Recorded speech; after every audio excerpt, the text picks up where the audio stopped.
ಅಮೃತಜ್ಞಾನ ವಾಹಿನಿಯ ಎಲ್ಲಾ ವೀಕ್ಷಕರಿಗೂ ಆದರದ ಸ್ವಾಗತ. ಈ ದಿನದಂದು ಜನ್ಮದಿನ ಹಾಗೂ ಮದುವೆಯ ವಾರ್ಷಿಕೋತ್ಸವ ಆಚರಿಸಿಕೊಳ್ಳುತ್ತಿರುವ ವೀಕ್ಷಕರಿಗೆಲ್ಲರಿಗೂ ಹಾರ್ದಿಕ ಶುಭಾಶಯಗಳು. ಇಂದಿನ ಪಂಚಾಂಗ ಪರಾಭವನಾಮ ಸಂವತ್ಸರ ಉತ್ತರಾಯಣ ಗ್ರೀಷ್ಮ ಋತು ಅಧಿಕ ಜ್ಯೇಷ್ಠ ಮಾಸ ಕೃಷ್ಣ ಪಕ್ಷ 9 ಜೂನ್ 2026 ಮಂಗಳವಾರ ಕುಜವಾಸರ. ಸೂರ್ಯೋದಯ ಬೆಳಗಿನ ಜಾವ 5:53, ಸೂರ್ಯಾಸ್ತ ಸಂಜೆ 6:57. ಚಂದ್ರೋದಯ ರಾತ್ರಿ 1:25 ಜೂನ್ 10, ಚಂದ್ರಾಸ್ತ ಮಧ್ಯಾಹ್ನ 1:01. ಇಂದಿನ ತಿಥಿ ನವಮಿ ರಾತ್ರಿ 8:57 ರವರೆಗೆ, ನಂತರ ದಶಮಿ. ಯೋಗ ಪ್ರೀತಿ ಬೆಳಗ್ಗೆ 8:19 ರವರೆಗೆ, ನಂತರ ಆಯುಷ್ಮಾನ್. ನಕ್ಷತ್ರ ಉತ್ತರ ಭಾದ್ರಪದ ಬೆಳಗಿನ ಜಾವ 4:45 ಜೂನ್ 10 ರವರೆಗೆ, ನಂತರ ರೇವತಿ. ಕರ್ಣ ತೈತಿಲ ಮಧ್ಯಾಹ್ನ 3:05, ಗರಜ ರಾತ್ರಿ 2:34 ಜೂನ್ 10 ನಂತರ ವಣಜ.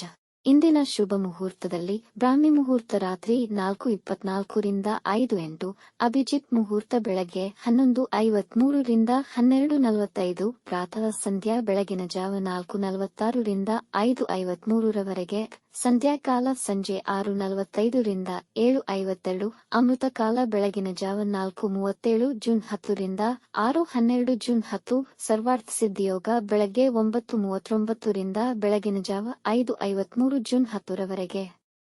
ಅಶುಭ ಗಳಿಗೆಗಳಲ್ಲಿ ರಾಹುಕಾಲ ಬೆಳಗ್ಗೆ 3:32 ರಿಂದ 5:09, ಯಮಗಂಡ ಕಾಲ ಬೆಳಗ್ಗೆ 9:06 ರಿಂದ 10:42 ರವರೆಗೆ, ವರ್ಜ್ಯಕಾಲ ರಾತ್ರಿ 7:08 ರಿಂದ 8:43, ದುರ್ಮುಹೂರ್ತ ಬೆಳಗ್ಗೆ 8:27 ರಿಂದ 9:19, ನಂತರ ರಾತ್ರಿ 11:12 ರಿಂದ 11:57 ರವರೆಗೆ. ಬೆಳಗಿನ ಜಾವ 4:45 ಜೂನ್ 10 ರವರೆಗೆ ತಾರಬಲ ಇರುವ ನಕ್ಷತ್ರಗಳು: ಅಶ್ವಿನಿ, ಕೃತ್ತಿಕ, ಮೃಗಶಿರ, ಪುನರ್ವಸು, ಆಶ್ಲೇಷ, ಮಗ, ಉತ್ತರ ಫಾಲ್ಗುಣಿ, ಚಿತ್ರ, ವಿಶಾಖ, ಜ್ಯೇಷ್ಠ, ಮೂಲ, ಉತ್ತರಾಷಾಢ, ಧನಿಷ್ಠ, ಪೂರ್ವ ಭಾದ್ರಪದ, ರೇವತಿ. ಮಾರನೆಯ ದಿನ ಮುಂಜಾನೆಯವರೆಗೆ ತಾರಬಲ ಇರುವ ನಕ್ಷತ್ರಗಳು: ಅಶ್ವಿನಿ, ಭರಣಿ, ರೋಹಿಣಿ, ಆರ್ದ್ರ, ಪುಷ್ಯ, ಮಗ, ಪೂರ್ವ ಫಾಲ್ಗುಣಿ, ಹಸ್ತ, ಸ್ವಾತಿ, ಅನುರಾಧ, ಮೂಲ, ಪೂರ್ವಾಷಾಢ, ಶ್ರವಣ, ಶತಭಿಷ, ಉತ್ತರ ಭಾದ್ರಪದ. ಮಾರನೆಯ ದಿನ ಮುಂಜಾನೆಯವರೆಗೆ ಚಂದ್ರಬಲ ಇರುವ ರಾಶಿಗಳು: ವೃಷಭ, ಮಿಥುನ, ಕನ್ಯಾ, ತುಲಾ, ಮಕರ, ಮೀನ. ಗುರುಗೋಚಾರ ಕಟಕದಲ್ಲಿ ಸಿಂಹ ಮತ್ತು ಕನ್ಯಾ ರಾಶಿಯ ಫಲ.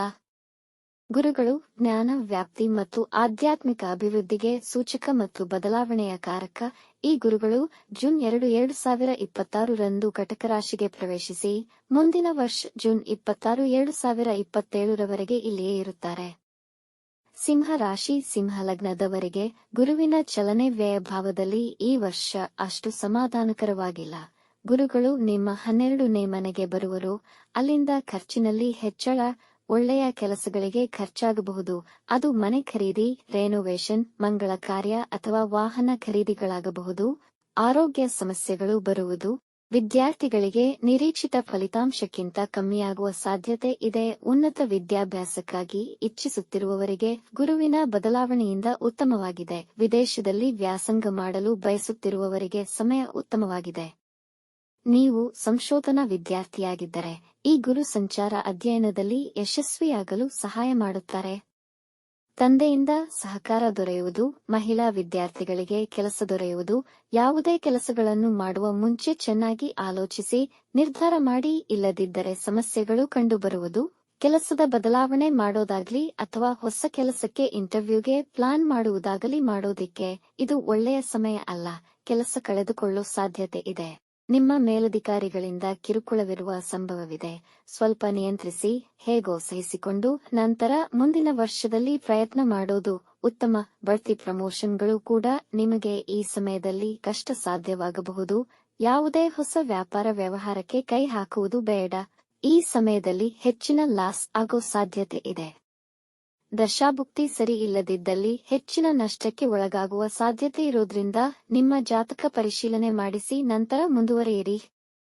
ಹಣಕಾಸನ್ನು ವ್ಯವಸ್ಥಿತವಾಗಿ ನೆರವೇರಿಸಿ ಹೆಚ್ಚಾಗಿ ಖರ್ಚು ಮಾಡುವ ಸಂದರ್ಭಗಳು ಒದಗಿ ಬರುವುದು. ಪಾರ್ಟ್ನರ್ಶಿಪ್ ಬಿಸಿನೆಸ್ನಲ್ಲಿ ಏರಿಳಿತಗಳಾಗುವುದು. ಈ ಸಮಯದಲ್ಲಿ ನೀವು ಸ್ವಲ್ಪ ಧರ್ಮ ಮತ್ತು ಆಧ್ಯಾತ್ಮಿಕದ ಕಡೆ ಒಲವು ತೋರುತ್ತೀರಿ. ಈ ವರ್ಷ ಉಳಿತಾಯ ಮಾಡೋದಿಕ್ಕೆ ಕಷ್ಟ ಆಗುತ್ತೆ. ಗುರುವಿನ ಈ ಸಂಚಾರದ ಪರಿಣಾಮ ನಿಮ್ಮ 12ನೇ ಮನೆಯ ಮೇಲೆ ಹೆಚ್ಚಾಗಿರುತ್ತದೆ. ಇದು ನಿಮ್ಮ ಖರ್ಚುಗಳಲ್ಲಿ ಹೆಚ್ಚಳಕ್ಕೆ ಕಾರಣವಾಗಬಹುದು. ಈ ಚಲನೆಯ ಪರಿಣಾಮವಾಗಿ ನೀವು ವ್ಯಾಪಾರಕ್ಕಾಗಿ ಅಥವಾ ಕೆಲಸಕ್ಕಾಗಿ ವಿದೇಶಕ್ಕೆ ಪ್ರಯಾಣಿಸಲು ಸಾಧ್ಯವಾಗಬಹುದು.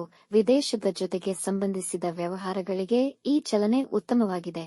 ಯಾರನ್ನೂ ನಂಬಿ ಶ್ಯೂರಿಟಿ ಹಾಕುವುದು ಹಾಗೂ ಹಣವನ್ನು ನೀಡಬೇಡಿ, ವಾಪಸ್ಸಾಗುವುದು ಕಷ್ಟವಾಗಬಹುದು.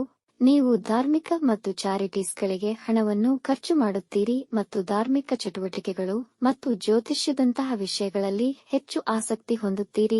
ಸಂಬಂಧಗಳೊಡನೆ ಪ್ರೀತಿಯಿಂದ ವರ್ತಿಸಲು ಪ್ರಯತ್ನಿಸಿ, ಇಲ್ಲದಿದ್ದಲ್ಲಿ ಭಿನ್ನಾಭಿಪ್ರಾಯಗಳು ಬರಬಹುದು. ಹಾಗಾಗಿ ನೀವು ಸಕಾರಾತ್ಮಕ ಹಾಗೂ ಸಾವಧಾನತೆಯನ್ನು ಅಳವಡಿಸಿಕೊಳ್ಳಿ ಮತ್ತು ಸಮಾನ ಮನಸ್ಕರ ಜೊತೆ ಸಂಬಂಧವನ್ನು ಬೆಳೆಸಿಕೊಳ್ಳಿ.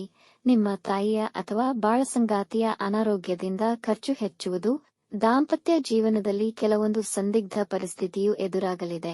ಕಾರಣಾಂತರ ಬಾಳ ಸಂಗಾತಿಯಿಂದ ದೂರ ಇರಬೇಕಾದ ಪರಿಸ್ಥಿತಿ ಬರಬಹುದು. ಜಗಳ ವಿವಾದಗಳು ಬಂದು ಮದುವೆ ಮುರಿಯುವಂತ ಸಾಧ್ಯತೆಗಳು ಕೂಡ ಇರುತ್ತೆ. ಹಾಗಾಗಿ ಮದುವೆ ಮುಂದಿನ ವರ್ಷಕ್ಕೆ ಮುಂದೂಡೋದು ಉತ್ತಮ. ಪ್ರೀತಿ ಪ್ರೇಮದಿಂದ ದೂರ ಇರಿ. ನಿಮಗೆ ದ್ರೋಹ ಬಗೆಯುವ ಸಂಗಾತಿ ದೊರೆಯುವ ಸಂಭವವಿದೆ. ಒಂದು ವೇಳೆ ದಶಾಭುಕ್ತಿಗಳು ಸರಿಯಿದ್ರೆ ಪಿತ್ರಾರ್ಜಿತ ಆಸ್ತಿಯಲ್ಲಿ ಲಾಭ ಆಗುವ ಸಾಧ್ಯತೆಯಿದೆ. ನೀವು ಮನೆ ರಿನೋವೇಷನ್, ಪ್ರಾಪರ್ಟಿ, ವೆಹಿಕಲ್ಸ್ ಕೊಂಡುಕೊಳ್ಳಬಹುದು. ಆದರೆ ಈ ಸಮಯದಲ್ಲಿ ತಗೊಳ್ಳೋ ಪ್ರಾಪರ್ಟಿ ಇರುವ ಬೆಲೆಗಿಂತ ಹೆಚ್ಚಿನ ಹಣ ಕೊಟ್ಟು ತಗೊಳ್ಳುವಂತ ಸಂದರ್ಭ ಬರುತ್ತೆ. ಅದರಿಂದ ಖರ್ಚು ಹೆಚ್ಚಾಗುತ್ತೆ. ನಿಮಗೆ ಸಾಲ ತೀರುತ್ತೆ. ಅದರ ಜೊತೆಗೆ ಖರ್ಚುಗಳು ಹೆಚ್ಚಾಗುವ ಕಾರಣದಿಂದಾಗಿ ಪುನಃ ಸಾಲ ಮಾಡುವಂತ ಸಂದರ್ಭಗಳು ಬರುತ್ತೆ. ಸೈಕಾಲಜಿ, ಹೀಲಿಂಗ್, ಹಾಸ್ಪಿಟಲ್ ವೃತ್ತಿಯವರು, ಪಬ್ಲಿಕ್ ರಿಲೇಷನ್ ಮತ್ತು ಅಡ್ಮಿನಿಸ್ಟ್ರೇಷನ್, ಎಕ್ಸ್ಪೋರ್ಟ್ ಇಂಪೋರ್ಟ್ ಬಿಸಿನೆಸ್ ಮಾಡೋರು ಇವರುಗಳಿಗೆ ಉತ್ತಮವಾಗಿದೆ. ಈ ಸಂಚಾರದ ಸಮಯದಲ್ಲಿ ನಿಮ್ಮ ಆರೋಗ್ಯದ ಕಡೆ ಗಮನವಹಿಸಿ ಹೆಚ್ಚಿನ ಮುನ್ನೆಚ್ಚರಿಕೆಗಳನ್ನು ತೆಗೆದುಕೊಳ್ಳಬೇಕು. ಪರಿಹಾರ: ಶ್ರೀಹರಿಯ ಪೂಜೆ ಮಾಡುವುದರಿಂದ ಮತ್ತು ಬಡ ವಿದ್ಯಾರ್ಥಿಗಳಿಗೆ ಸಹಾಯ ಮತ್ತು ಅವಶ್ಯಕತೆ ಇರುವವರಿಗೆ ಆಹಾರ ಪದಾರ್ಥಗಳನ್ನು ದಾನ ಮಾಡುವುದರಿಂದ ನಿರೀಕ್ಷಿತ ಫಲಗಳನ್ನು ಪಡೆಯಬಹುದು. ಗುರು ಬೀಜ ಮಂತ್ರ ಹೇಳಿಕೊಳ್ಳಿ.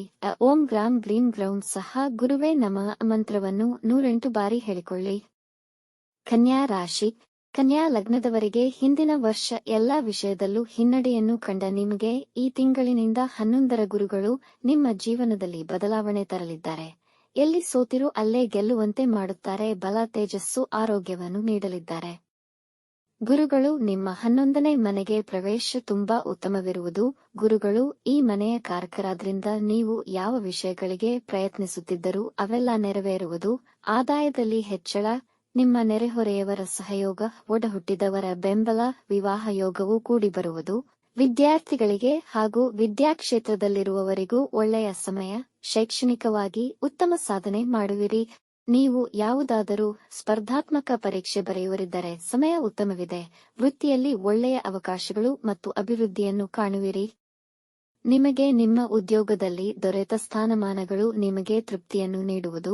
ನಿಭಾಯಿಸಬಲ್ಲಿರಿ. ಮೇ ನಂತರದಲ್ಲಿ ವೃತ್ತಿಪರ ಪ್ರಗತಿ ಮತ್ತು ನಿಮ್ಮ ಮೇಲಾಧಿಕಾರಿಗಳ ಸಹಕಾರ ದೊರೆಯುವುದು. ಮಾತು ಉತ್ತಮವಿರುವುದು. ಹೊಸ ಪ್ರಾಜೆಕ್ಟ್ ಕೈ ಹಿಡಿದು ಅದರಲ್ಲಿ ಯಶಸ್ಸು ಮತ್ತು ಲಾಭ ಗಳಿಸುವಿರಿ. ನಿಮಗೆ ಆದರ ಸಮ್ಮಾನ ದೊರೆಯುವುದು. ನಿಮ್ಮ ಇಚ್ಛೆಗೆ ತಕ್ಕ ಜಾಗಕ್ಕೆ ಟ್ರಾನ್ಸ್ಫರ್ಗಳು ದೊರೆಯುವ ಸಾಧ್ಯತೆಯಿದೆ. ನಿಮಗೆ ಬ್ಯಾಂಕ್ ಬ್ಯಾಲೆನ್ಸ್ ಮತ್ತು ಉಳಿತಾಯದಲ್ಲಿ ಏರಿಕೆಯನ್ನು ನೀಡುತ್ತದೆ. ವ್ಯವಹಾರಗಳು ಮತ್ತಿತರರ ಸಹಯೋಗದಿಂದ ಮಾಡಿದರೆ ಲಾಭವಾಗುವುದು. ಸಹಯೋಗಕ್ಕೆ ಮುಂಚಿತವಾಗಿ ಯೋಚಿಸಿ, ಒಳಿತು ಕೆಡುಕುಗಳ ಬಗ್ಗೆ ಅರಿತು ನಂತರ ಮುಂದುವರಿಸಿ. ಒಳ್ಳೆ ಮಿತ್ರರ ಸಹಯೋಗ, ಇಂಟರ್ವ್ಯೂಗಳಲ್ಲಿ ಸಫಲತೆ, ಮನೆ ಮತ್ತು ವಾಹನ ಯೋಗವಿದೆ. ಅನಾವಶ್ಯಕ ಹೂಡಿಕೆ ಮಾಡಬೇಡಿ. ಶೇರ್ ಮಾರ್ಕೆಟ್ ಮತ್ತಿತರ ಹೂಡಿಕೆ ವಿಷಯದಲ್ಲಿ ಲಾಭವಿದ್ದರೂ ಶನಿಯ ಪ್ರಭಾವವಿರುವುದರಿಂದ ಎಚ್ಚರಿಕೆಯಿಂದ ಇರಿ. ಅಡವಿಟ್ಟ ಭೂಮಿ, ಒಡವೆ ಬಿಡಿಸಿಕೊಳ್ಳುವಿರಿ. ವ್ಯಾಪಾರದಲ್ಲಿ ಒಳ್ಳೆಯ ಲಾಭ ಪಡೆಯುತ್ತೀರಿ. ಸಂತಾನವೃದ್ಧಿ, ಸಂತಾನ ಅಪೇಕ್ಷೆಯಲ್ಲಿರುವವರಿಗೆ ಮತ್ತು ಐವಿಎಫ್ ಸರೋಗೆಸಿಗೆ ಪ್ರಯತ್ನಿಸುತ್ತಿದ್ದರೆ ಈ ಸಮಯ ಅನುಕೂಲಕರ. ವಂಶಪಾರಂಪರ್ಯ ಆಸ್ತಿ ಮಾರಾಟ ಅಥವಾ ನವೀಕರಣ ಮಾಡುವ ಸಂಭವ ಇದೆ. ಕಳೆದುಕೊಂಡ ಹಣ ವಾಪಸ್ ಆಗುವ ಸಾಧ್ಯತೆ. ಭೂಮಿ ಖರೀದಿ ಮಾಡುವಿರಿ. ರಾಜಕಾರಣದಲ್ಲಿ ಒಳ್ಳೆ ಸ್ಥಾನಮಾನ ದೊರೆಯುವುದು. ಮಹಿಳೆಯರಿಗೆ ಒಳ್ಳೆಯ ಸ್ಥಾನ ಸಿಗುವುದು. ಕುಟುಂಬದಲ್ಲಿ ನೆಮ್ಮದಿ ಮತ್ತು ವೈವಾಹಿಕ ಜೀವನದಲ್ಲಿ ಸಂತೋಷ ಮತ್ತು ಸಮಾಧಾನದ ವಾತಾವರಣ ಕಾಣಸಿಗುವುದು. ಮನೆಯವರ ಮತ್ತು ಮಡದಿ ಅಥವಾ ಪತಿಯ ಸಹಾಯ ಸಿಗುವುದು. ಸಂತಾನದಿಂದ ಶುಭ ಸುದ್ದಿ ಕೇಳುವಿರಿ. ಮನೆಯ ನೆರೆಹೊರೆಯವರ ಮತ್ತು ಸ್ನೇಹಿತರ ಸಹಾಯ ಸಿಗುವುದು. ಕುಟುಂಬವನ್ನು ವಿಸ್ತರಿಸಲು ಯೋಚಿಸುತ್ತಿರುವ ಸ್ತ್ರೀಯರಿಗೆ ಅನುಕೂಲವಾಗಿದೆ. ಪ್ರೀತಿ ಪ್ರೇಮ ವಿಷಯದಲ್ಲಿ ಉತ್ತಮವಾಗಿದ್ದು, ಜುಲೈ ನಂತರದಲ್ಲಿ ಶನಿಯ ಹಿಮ್ಮುಖ ಚಲನೆಯಿಂದ ಭಿನ್ನಾಭಿಪ್ರಾಯ ಮತ್ತು ಕಲಹಗಳಾಗುವ ಸಂಭವವಿದೆ. ಈ ವರ್ಷ ಸ್ವಲ್ಪ ಸಂಯಮದಿಂದ ವರ್ತಿಸಿ ಒಬ್ಬರನ್ನೊಬ್ಬರು ಅರ್ಥ ಮಾಡಿಕೊಳ್ಳಲು ಪ್ರಯತ್ನಿಸಿ. ಗುರುವು ಅಕ್ಟೋಬರ್ 31ರಂದು ನಿಮ್ಮ 12ನೇ ಮನೆಯಲ್ಲಿ ಹಿಮ್ಮುಖವಾಗುತ್ತಾರೆ. ಈ ಸಂಚಾರದ ಸಮಯದಲ್ಲಿ ನಿಮ್ಮ ಆರೋಗ್ಯದ ಕಡೆ ಗಮನವಹಿಸಿ ಹೆಚ್ಚಿನ ಮುನ್ನೆಚ್ಚರಿಕೆಗಳನ್ನು ತೆಗೆದುಕೊಳ್ಳಬೇಕು ಮತ್ತು ನಿಮ್ಮ ದಾಂಪತ್ಯದಲ್ಲಿ ನೀವು ಕೆಲವು ಒತ್ತಡಗಳನ್ನು ಅನುಭವಿಸಬೇಕಾಗಬಹುದು. ಪರಿಹಾರ: ವಿಷ್ಣುವಿನ ಆರಾಧನೆ ಮಾಡಿ, ರಾಮರಕ್ಷಾ ಸ್ತೋತ್ರ ಹೇಳಿಕೊಳ್ಳಿ. ವೀಕ್ಷಿಸಿದ ತಮಗೆ ಧನ್ಯವಾದಗಳು. ನಿಮ್ಮ ಅಭಿಪ್ರಾಯ ಮತ್ತು ಅನಿಸಿಕೆಗಳನ್ನು ಕಮೆಂಟ್ ಮೂಲಕ ತಿಳಿಸಿ. ಮಾಹಿತಿ ಇಷ್ಟವಾಗಿದ್ದಲ್ಲಿ ಚಾನಲ್ಗೆ ಸಬ್ಸ್ಕ್ರೈಬ್ ಮಾಡಿ, ಶೇರ್ ಮಾಡಿ. ತಪ್ಪದೆ ಬೆಲ್ ಐಕಾನ್ ಪ್ರೆಸ್ ಮಾಡಿ.